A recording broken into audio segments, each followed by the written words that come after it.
So I'm curious, Marm, what's your Yeah. do you have a do you already kind of have like a timetable that you're looking at for 2020 for output and all that? And I have to. before we get into that, Yeah. Right. people watching might not know.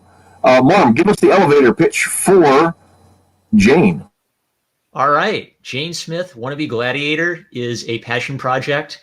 I am probably most inspired by Charles Schultz has a famous quote that the way he wrote his comic strips was he didn't try to think of jokes. He just had his characters have conversations and the jokes emerged. So Jane Smith, originally Jane Smith wasn't going to be the protagonist. I was watching Yu-Gi-Oh! Abridged, and I thought, wouldn't it be hilarious if I did a one-page comic making fun of Yu-Gi-Oh! And I had a bunch of kids, like I have a little girl playing hopscotch, and there's like this $1 billion virtual reality equipment so they can play hopscotch. And then her big brother will come in and kick the butts of all her bullies or something, right? So I had this really stupid idea, and I drew the characters. I thought, wow, I really like these characters. I don't want to do something stupid with them.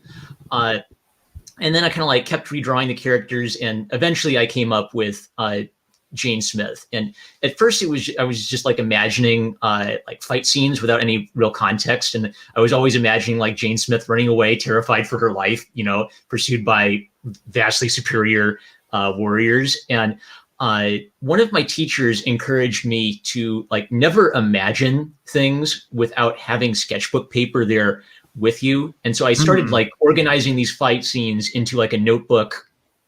I had like a couple dramatic scenes I had in my mind that I knew were really good, but I didn't know like how to get there from point A to point B.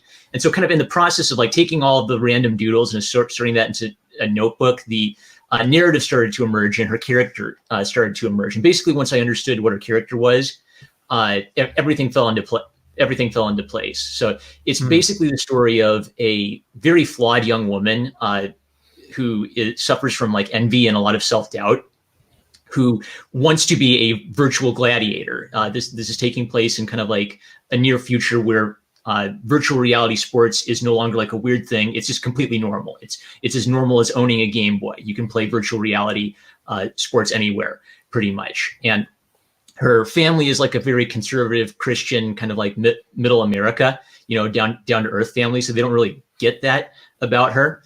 But through the process, oh no. I don't know if we're still live, but through the process of her kind of like learning how to fight, it's sort of like she learns how to be a good person and how to overcome her immaturity and her envy for her older brother. Mm-hmm. That's pretty nice. What was I thinking? Andrew Clavin had a great line where he'll often come up with like an idea for a story. Right, like wouldn't it be cool if blah blah blah, and I had things like that too. But then Clavin added like the story really emerges for him when he finds the character that's right for it. And so for me, like I read a lot of these shoujo manga, and I've noticed that some of them are ridiculous, but some of them have really three-dimensional, like very thoughtful female characters. So I guess my other big inspiration was From Far Away. It's my favorite manga ever. But the premise of From Far Away is, what if a weak and helpless high school girl was basically thrown into a violent fantasy world and she has absolutely no ability to defend herself, yet her attitude and kind of like basically she starts cleaning other people. She starts doing the best she can in her helpless situation, and she gradually turns into this really admirable character without ever having any like magical superpowers. So that was kind of like the other inspiration, where I think the appeal of Jane is she's a girl who really wants to fight, but she's not particularly good at fighting. Yet she can kind of like scrape it out and kind of like by the skin of her teeth or flying by the seat of her pants, she can pull a victory out. So it makes me wonder. Oh gosh, I hope not. Well, at least there's one Matt. Yeah, the other Mattriarchy. So it's okay. So the name James Smith. So we're in a time right now in our little circle where the Mahdi Sue just came out. Yeah, and we all read that and enjoyed it. And are you kind of going off of like a theme of like giving her a very everyday sort of name so that to reflect like kind of a humble origins that she can kind of build off of from and kind of subvert expectations, I suppose, by overcoming those challenges in unexpected ways, kind of thing. But you're trying to really make her, I guess, the opposite of Mary Sue. You're trying to name her something. Yeah, Yeah. I think you're hitting the nail on the head. Yeah. Like it was kind of like Jane Smith was the most down to earth name I could think of. I think it might have been a placeholder name. Like I said, originally she wasn't going to be the main character. The original main character was going to be like this, fabulous anime girl in like a beautiful dress who would like ballet dance around and just, like kick all the boys' butts, right? Because I actually secretly love all that stuff.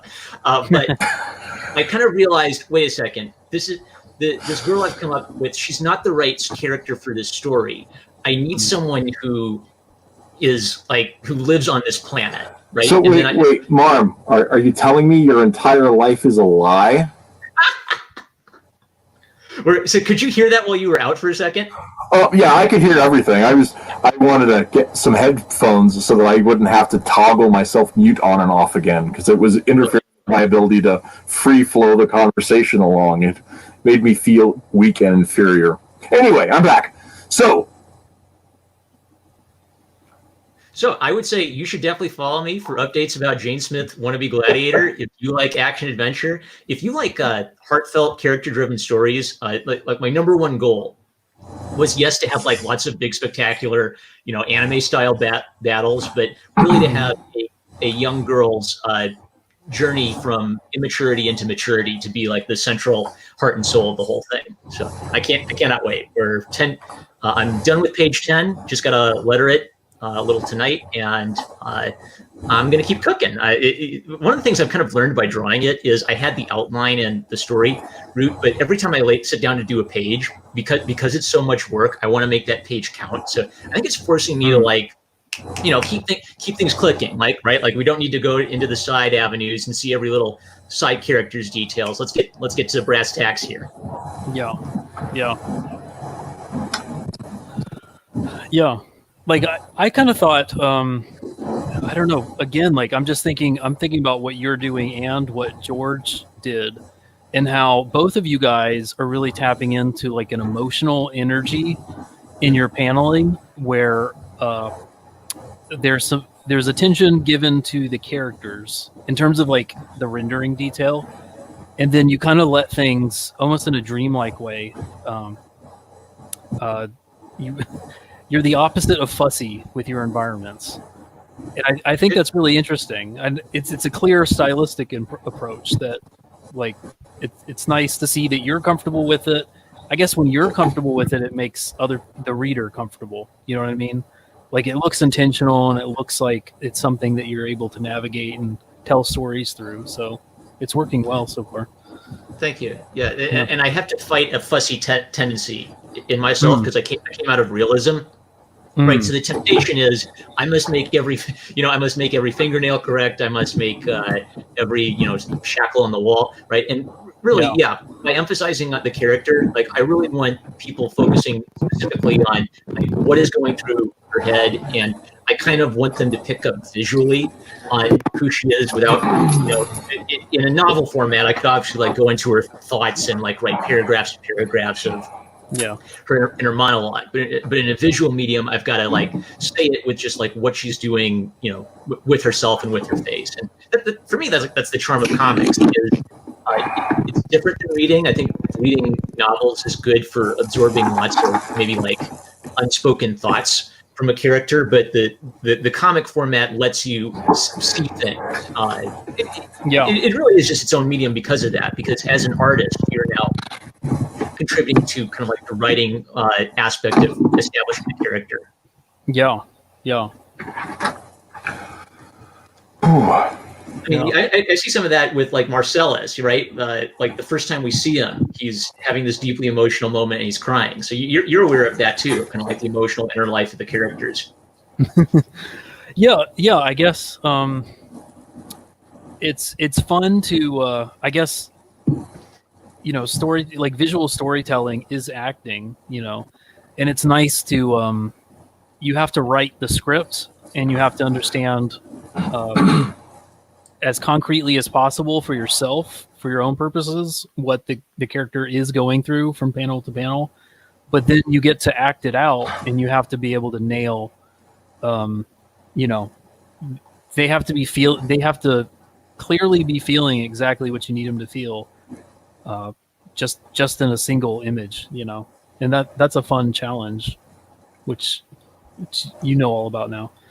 Yeah. Yeah.